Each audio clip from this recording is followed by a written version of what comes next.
Boche Gold and Diamonds. Buy now, pay later. Ottapalam നഗരസഭയിലെ Thottakkara post office കുമ്മാംപാറ റോഡിന്റെ ശോചനീയാവസ്ഥ ഉടൻ പരിഹരിക്കണമെന്ന് പ്രദേശവാസികൾ. മഴക്കാലത്തിനു മുൻപ് റോഡിന്റെ ശോചനീയാവസ്ഥ പരിഹരിക്കണമെന്നാവശ്യപ്പെട്ടാണ് പ്രദേശവാസികൾ രംഗത്തെത്തിയത്.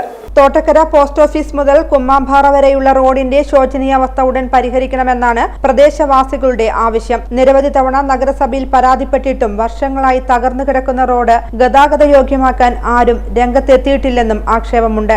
ദിവസങ്ങൾക്ക് മുൻപ് റോഡിൽ മെറ്റൽ പരത്തിയെങ്കിലും ടാറിംഗ് പ്രവൃത്തികൾ ചെയ്തിട്ടില്ല. പരത്തിയ മെറ്റലുകൾ റോഡിലേക്ക് വന്നതിനാൽ കാൽനടയാത്ര പോലും ദുഷ്കരമാണ്.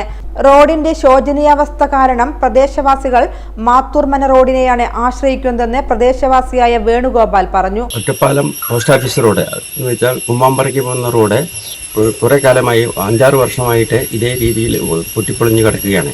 ഈയിടെയായിട്ട് അതിൻ്റെ പണി തുടങ്ങിയിട്ടുണ്ടായിരുന്നു എന്ന് അറിഞ്ഞു. പക്ഷേ ടാറിങ് ഇതുവരെയായിട്ട് നടന്നിട്ടില്ല. അപ്പോൾ അന്വേഷണത്തിൽ അറിഞ്ഞത് ഒരു AE റിട്ടയർ ചെയ്ത് പോയിരുന്നു. പുതിയ ഉടനെ ചാർജ് എടുത്തതിന് ശേഷമാണ് ചെയ്യാൻ പറ്റുമെന്നുള്ളതാണ് അറിഞ്ഞത്. ആയതുകൊണ്ട് ഇപ്പോൾ അതൊരു കാരണം പറയുന്നു, റോഡ് പണി ഡിലേ ആയിരിക്കുന്നു. ആദ്യം മഴ തുടങ്ങുന്ന സമയത്ത് ഒരു മെറ്റൽസ് മാത്രമേ ഇട്ടിട്ടുണ്ടായിരുന്നുള്ളൂ.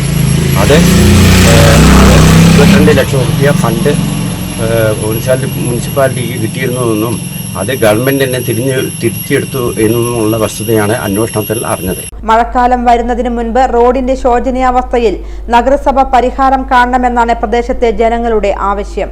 പലതവണയായിട്ടും നമ്മൾ മുനിസിപ്പാലിറ്റിയിൽ ചെന്ന് ഈ പരാതികൾ പറഞ്ഞതിന് ശേഷം ഇതുവരെയായിട്ടും ടാറിംഗ് വർക്ക് നടന്നിട്ടില്ല. ഇവിടെ സ്കൂൾ കുട്ടികളും അമ്പലങ്ങളിലേക്കും പോകുന്നവർക്ക് വളരെയധികം ബുദ്ധിമുട്ടും ക്ലേശങ്ങളും അനുഭവിക്കുന്നു. അതുകൊണ്ട് എത്രയും വേഗത്തിൽ ഇത് ടാറിംഗ് ചെയ്തിട്ട് ഗതാഗതമാക്കുവാനും കാൽനട യോഗ്യമാക്കുവാനും അഭ്യർത്ഥിക്കുന്നു.